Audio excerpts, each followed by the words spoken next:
बात की गई है। सबसे पहले पूतना है, फिर मीणावर्ता है, फिर आगे आगे अगासुर है, अगासुर के बाद में धेनुकासुर है, धेनुकासुर के बाद में कालिया है, कालिया के बाद में फायर डिमन है, फायर डिमन के बाद में अरिष्टासुरा है, अरिष्टासुरा के बाद में केशी और व्योमा, ये सारे, और बीच में प्रदम्बासुरा भी है। तो धेनुकासुर और प्रदम्बासुर का वध बलराम जी ने किया। अभी बलराम जी की जो पर्सनालिटी है, बलराम जी कौन है, ये समझना बहुत जरूरी है। कृष्ण और बलराम दोनों के पास 64 क्वालिटीज है, 64 यानी 64 गुण, 64 गुण। सिर्फ भगवान कृष्ण के पास नहीं है 64 गुण, जो है भगवान बलराम के पास भी है। तो प्रभुपाद को ये सवाल पूछा गया कि प्रभुपाद जी, अगर कृष्ण और बलराम सेम प्लेटफॉर्म पे है तो फिर कृष्ण सुपीरियर क्यों है, कौन सुपीरियर है? सेम क्वालिटी हुआ तो इक्वल हुआ ना। तो प्रभुपाद कृष्ण बलराम मंदिर के अंदर में, वृंदावन के अंदर, तो प्रभुपाद ने बहुत आसान सा जवाब दिया। कहिए कि आप कृष्ण बलराम को देखिए, आप में से वृंदावन कौन गया है? तो वहां पे आपने कृष्ण बलराम के विग्रह को देखा है? तो प्रभुपाद कहते हैं कि आप कृष्ण बलराम के विग्रह को देख करके बताइए कौन ज्यादा बलवान है। फिर भक्त लोग समझ नहीं पाए।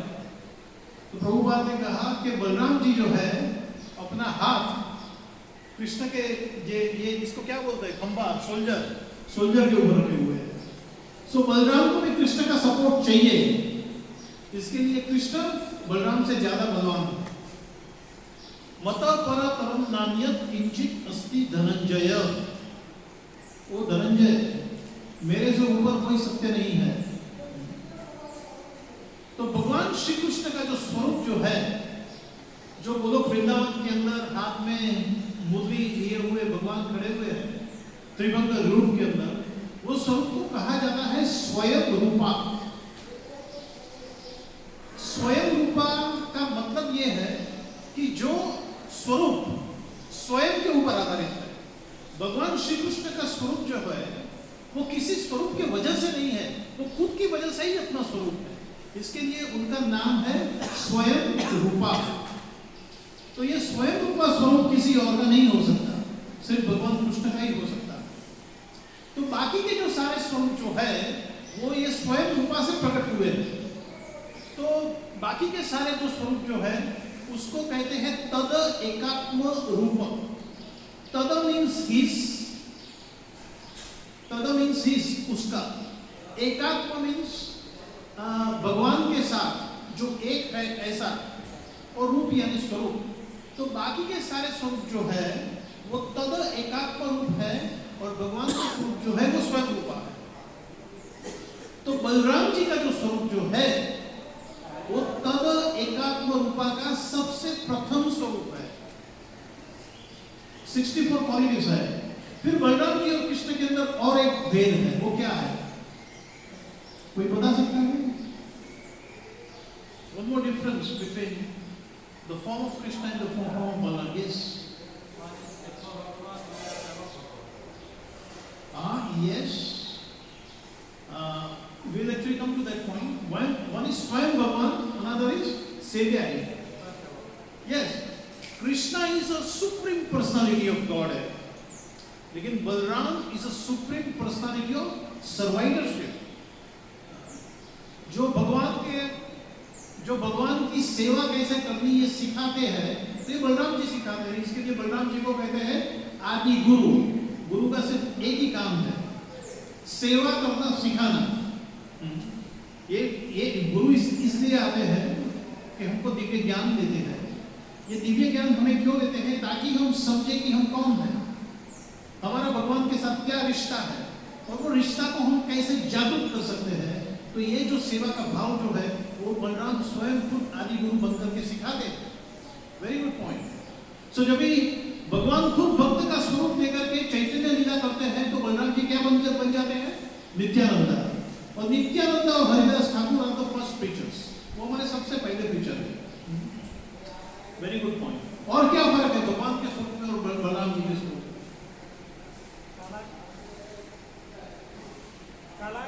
हाँ, यानी काला और गोरा, हाँ वो भी एक है, फर्क है, काला और गोरा है। लेकिन भगवान कभी कभी श्वेत वर्ण भी धारण करते हैं, भगवान के कई रंग है। भगवान का रंग काला क्यों है? इसका रीजन क्या है?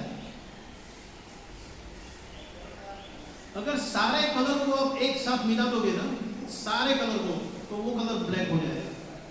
आप देखो, ट्राई करो ड्राइंग के अंदर, ड्राइंग बोर्ड के ऊपर हर एक कलर को लेकर के आप मिक्स करो, वो इवेंचुअली ब्लैक बन जाएगा।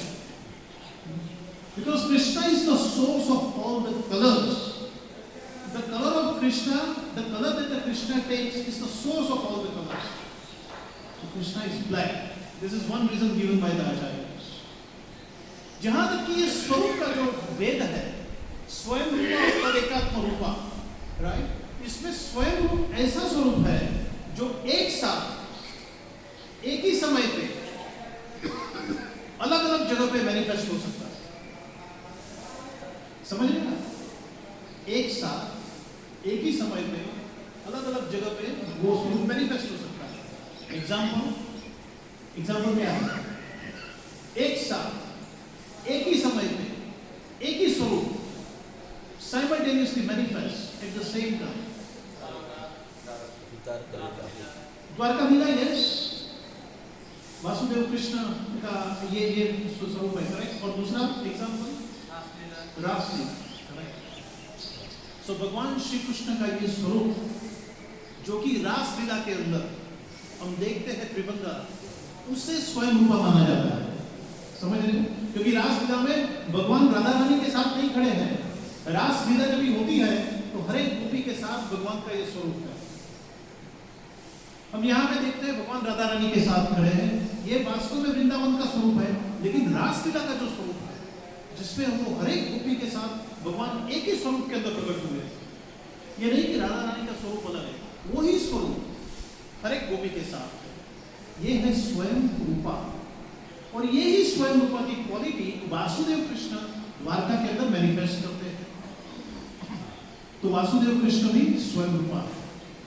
तो ये दो स्वरूप को स्वयं रूपा माना गया है। बाकी सारे स्वरूप जो है वो तद एकात्म रूप है। बलराम जी भगवान का सर्वप्रथम स्वरूप है। और बलराम जी जब भी भगवान एक्सपांड होते हैं बलराम जी के द्वारा, तो किसके लिए एक्सपांड होते हैं? बलराम जी क्या कंट्रोल करते हैं? भगवान की जो चित्त वैभव शक्तियां जो है, उसमें से जो तीन प्रधान शक्तियां जो है, जो आध्यात्मिक शक्तियां हैं, तो उसे अंतरंगा शक्ति कहते हैं। बाद में अंतरंगा शक्ति से विपरीत महामाया है, जिसे बाहिरंगा शक्ति कहते हैं। और दोनों के बीच में जो शक्ति है उसे तटस्थ शक्ति कहते हैं। हम जीव तटस्थ शक्ति में है। तटस्थ means always under the control of. हम आध्यात्मिक जगत के अंदर होते हैं तो हम अंतरंगा शक्ति के अंदर होते हैं, प्रभाव में होते हैं। इसके लिए वी आर तटस्थ अंतरंग शक्ति। यहां पे हम होते हैं तो हम माया शक्ति के प्रभाव में होते हैं, तटस्थ। सो माया शक्ति के तटस्थ शक्ति जो माया के प्रभाव के अंदर है, तो वो बद्ध जीव है। जो मुक्त जीव है आध्यात्मिक जगत के अंदर, वो योग माया के प्रभाव में है। यहाँ पे माया माया, तो हम ऑलवेज सदैव भगवान की कोई ना कोई शक्ति के कंट्रोल में रहते हैं। ये हमारी तटस्थ शक्ति। महामाया शक्ति हम सब जानते हैं। भगवान ने जो माया का ये जो पूरा यूनिवर्स बनाया, माया जो शक्ति है उसके कितने हैं? 8 स्वरूप। कौन से हैं माया के 8 स्वरूप? कौन से हैं? भूमिर अपोर नलो वायु खम मनो बुद्धिर एवं च अहंकार और इंद्रिय में भिन्न प्रकृति अष्टधा। दिस 8 एनर्जीज इज महामाया। और भगवान की जो 3 अंतरंग शक्ति जो है वो कौन सी है? संधिनी, संपित और हलादी। तो संधिनी शक्ति का गुण है सत,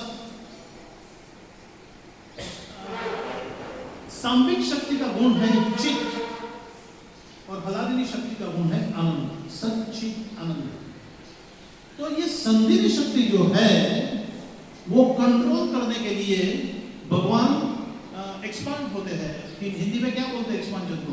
भगवान एक्सपांड होते हैं।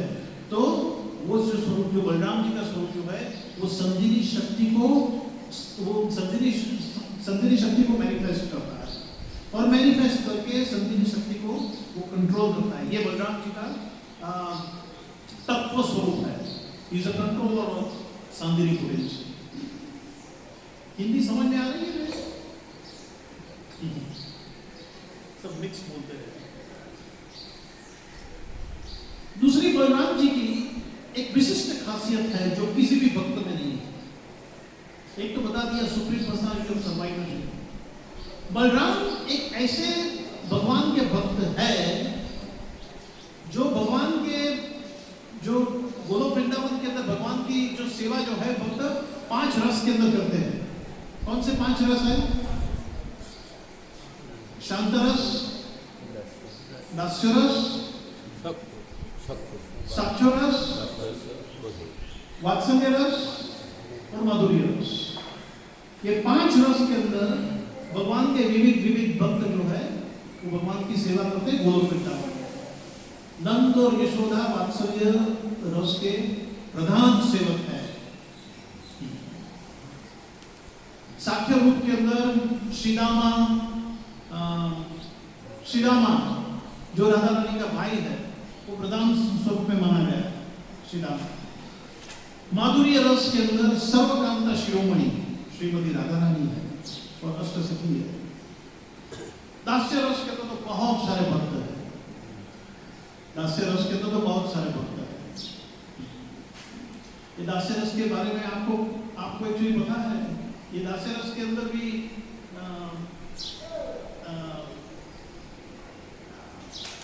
एक ऐसी कथा है जब नारद मुनि को लगता है कि दास्य रस के अंदर सर्वश्रेष्ठ भक्त मैं हूं। नारद मुनि भगवान के पास जाकर के कहते हैं तो प्रभु आपका सबसे बड़ा भक्त कौन है? तो भगवान को लगा कि भगवान ये कहेंगे उसको कि नारद जी आप ही मेरे सबसे बड़े भक्त, क्योंकि नारद जी सबसे नंबर 1 प्रीचर है। तो नारद जी देखो भागवतम के अंदर हर एक भक्त जो है, जितने भी भक्त की स्टोरी है उसमें नारद मुनि किधर न किधर है। आप ध्रुव महाराज की स्टोरी देखो, प्रहलाद महाराज की स्टोरी देखो, हर एक भक्त के साथ नारद मुनि जुड़े हुए। नारद मुनि इज अवर प्रीचर। तो भगवान ने कहा कि मेरा श्रेष्ठ भक्त कौन है ये जानना है ना, तो मैं आपको एक सुझाव देता हूँ। आप जाइए, मेरे जो भक्त है जाकर के कहिए कि मेरे को सिर दर्द हुआ है, हेडेक, और मेरे को ये सिर दर्द तभी मेरा उतरेगा जब कोई भक्त अपने चरण की धूली दे देगा और वो धूली मैं अपने सिर पर लगाऊंगा तो मेरा सिर दर्द चला जाएगा। भगवान ने नारद मुनि को ये कहा। नारद मुनि बोले कि अरे बाप रे, ये कैसा करेंगे? जाओ, जाकर के पता करो मेरा शुद्ध भक्त कौन है। तो नारद जी एक के बाद हर एक भक्त के पास गए। प्रहलाद महाराज के पास गए। प्रहलाद महाराज ने कहा कि मैं तो भगवान की कोई भी सेवा करूंगा लेकिन अपने चरण की धूली नहीं दूंगा, ये तो बहुत बड़ा अपराध। हनुमान जी ने भी भगा दिया, शिव जी ने भी डरा दिया, त्रिशूल दिखा दिया। ब्रह्मा जी ने बोला तुम पागल हो गए हो क्या? इतना विद्या मैंने तुमको दिया, ये तुम क्या अनाप शनाप बोल रहे हो? भगवान को मेरे चरण कमल की धूली हम कैसे दे सकते? हर भक्तों ने मना कर दिया। उद्धव के पास गए तो उद्धव ने भी नाम बोल दिया कि द्वारका के अंदर उद्धव भगवान का श्रेष्ठ भक्त। फिर वो चले गए वृंदावन के अंदर। तो वृंदावन के अंदर जब भी भगवान की गोपियों को नारद जी मिले होते हैं कि वो पूछने लगे नारद जी को हमारा गाना कैसा है, कैसा है हमारा कन्हैया? तो बोला कन्हैया तो ठीक है, उसको थोड़ा सा सरदर्द हुआ है। तो सरदर्द हुआ है कन्हैया को, तो तुमने उसका इलाज नहीं किया? क्योंकि उसका इलाज मेरे पास नहीं है। वो बोलते हैं कि भगवान के कोई भक्त अपने चरण की धूली दे देंगे, और वो चरण की धूली अगर मैं अपने सर पे लगा दूंगा तो मेरा सिर तो उतर जाएगा। क्या किया गोपियों ने पता है? अपने पैरों के ऊपर से जितना धूली था वो सब निकाल दिया, निकाल करके एक झोली के अंदर डाल दिया और बोले जाओ ये लेकर के जाओ और डालो कहाँ के सिर के ऊपर। अरे लेकिन आप समझो, आप ऐसा करोगे तो आप नर्क के अंदर जाओगे। ये गोपियां कहने लगी कि हम किधर भी जाए उसकी हमको फिक्र नहीं है, उसका हेडेक उतरना दीजिए, उसका जो सिर दर्द जो है, जो भगवान का जो माथे का सिर का दर्द है वो उतरना चाहिए, वो हमारे लिए इम्पोर्टेंट है। नारद मुनि को उधर ही जवाब मिल गया कि भगवान के श्रेष्ठ भक्त जो है दास्य रस के लिए गोपी। तो हम ये कह रहे थे कि बलराम जो है, ये जो 5 मुख्य रस है वो वृंदावन के, ये 5 रसों के अंदर वो सेवा करते हैं भगवान कृष्ण। शांत रस में वो क्या सेवा करते हैं? तो भगवान की बांसुरी, भगवान की तोती, भगवान का मुकुट, भगवान की माला, भगवान के गहने, भगवान की पादुका, सारा का सारा बलराम जी है। कोई और ये सब नहीं बन सकता। भगवान कृष्ण की सेवा बांसुरी बन के, माला बन के, मुकुट बन के बलराम जी करते हैं, भगवान के वस्त्र बन करते हैं। ये शांत रस की बलराम जी की सेवा।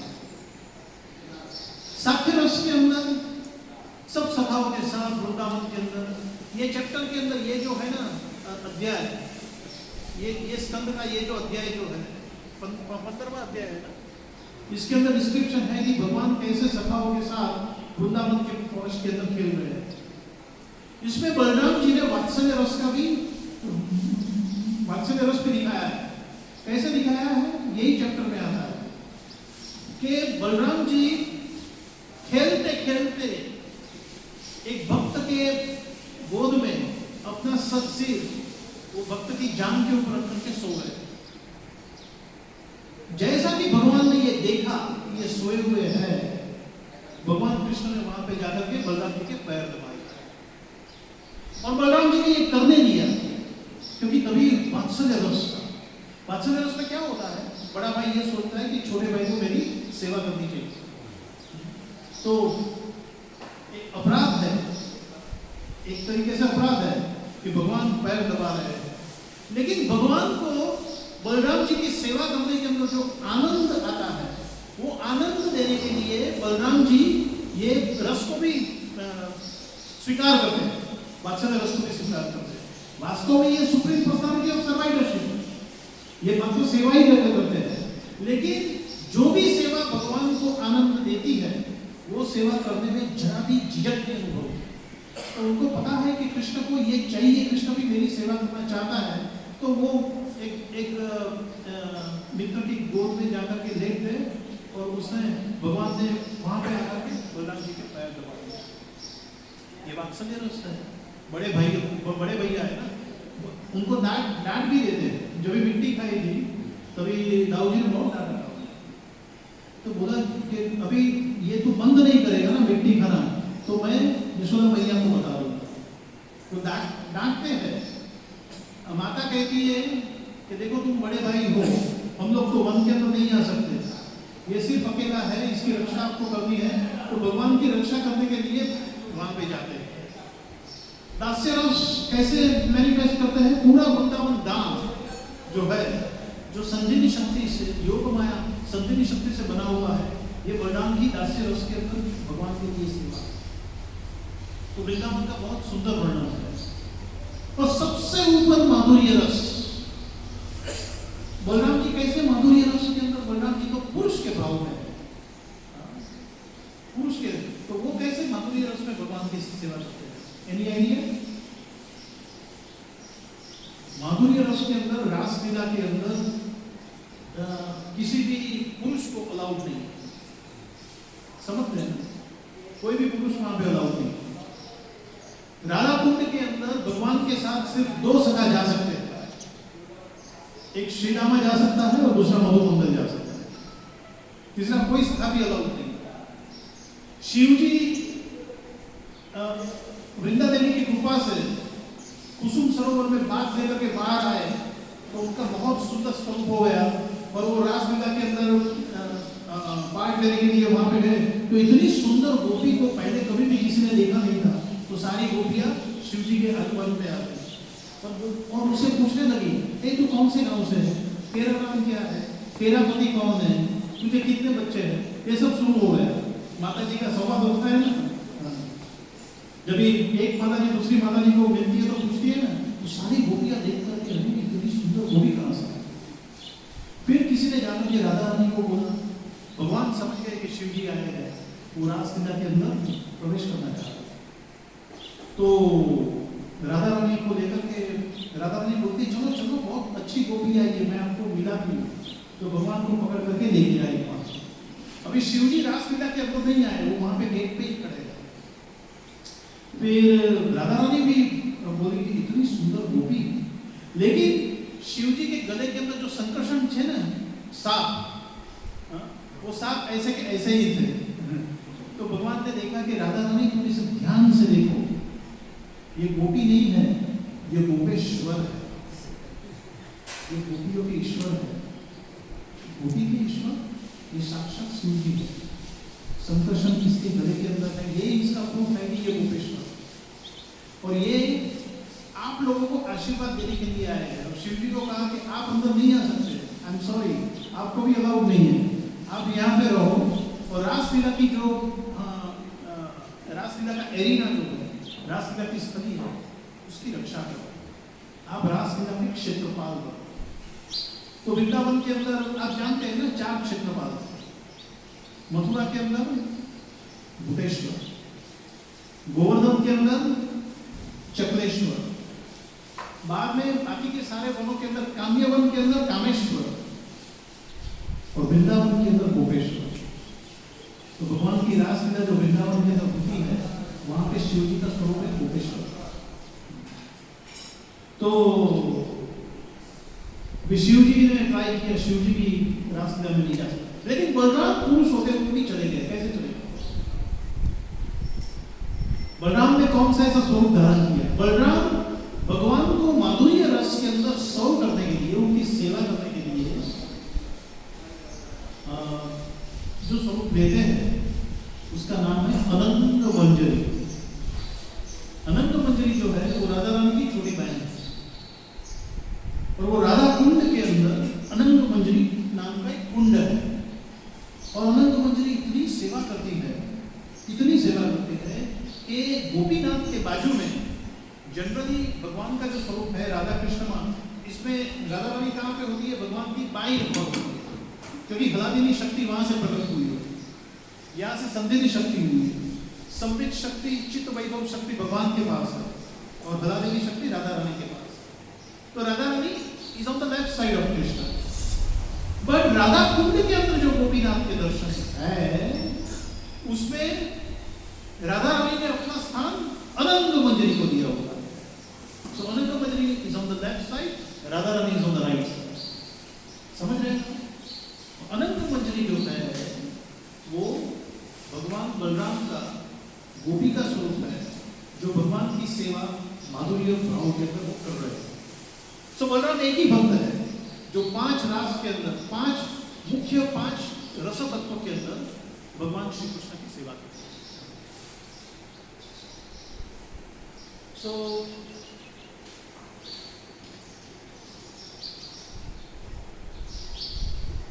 प्रभुपाद बलराम जी का एक नाम है राम, और हरे कृष्ण महामंत्र के अंदर भी राम आता है। तो हम क्या समझेंगे, ये राम शब्द जो है हरे कृष्ण महामंत्र के अंदर, वो बलराम को रिप्रेजेंट करता है या कृष्ण को करता है?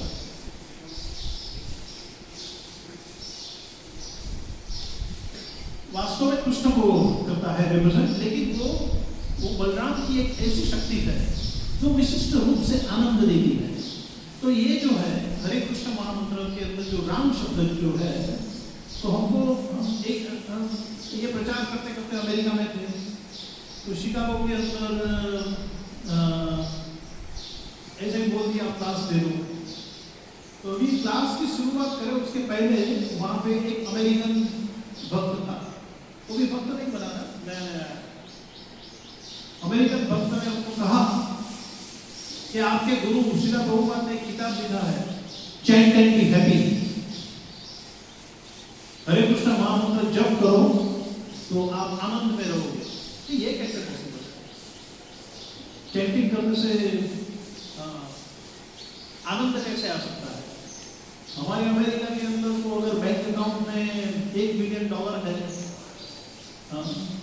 बाद में यूरोपियन गाड़ी है, लैम्बोर्गिनी, फरारी, मर्सिडीज, BMW जो भी है वो, बच्चे प्राइवेट स्कूल के अंदर जाते हैं, हर साल आप हॉलीडे के लिए जाते हो, सुंदर पत्नी है, बहुत बड़ा घर है, तो हम इसे सुख कहते हैं।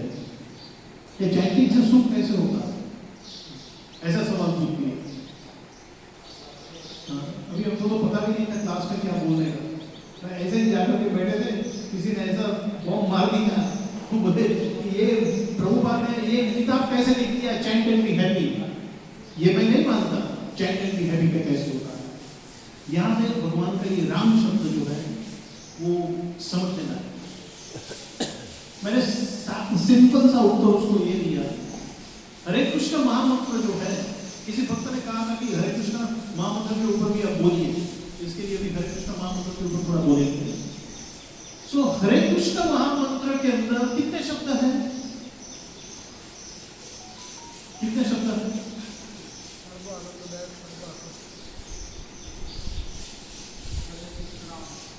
हरे कृष्ण और राम, हरे कृष्ण और राम। तो मैंने बोला ये 3 शब्दों का बना हुआ मंत्र है। अभी ये मंत्र वैज्ञानिक मंत्र है, आप कैसे आनंद प्रदान करता है उसकी फॉर्मूला ये मंत्र के अंदर है। सबसे पहले क्या आता है? सबसे पहला प्रथम शब्द क्या है? हरे। हरे जो है वो भगवान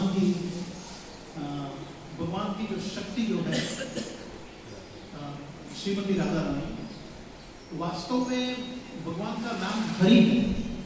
हरि यानी वो व्यक्ति जो हर लेता है, और हरि की वो शक्ति जिसे कहते हैं हरे। तो ये हरे शब्द हम बोलते हैं, तो ये शब्द क्या काम करता है? इसमें जो शक्ति है वो क्या काम करती है? वो कुछ हर देती है। वो क्या हर देती है? वो क्या हर देती है?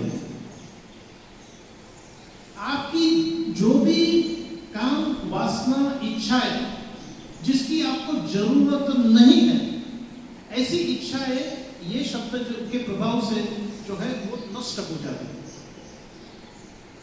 मैंने पूछा आप में से कौन सुखी है? हाथ ऊपर कीजिए। तो बहुत लोगों ने हाथ ऊपर किए, हम सुखी है। मैंने बोला कि आपकी कोई भी इच्छा अतृप्त है?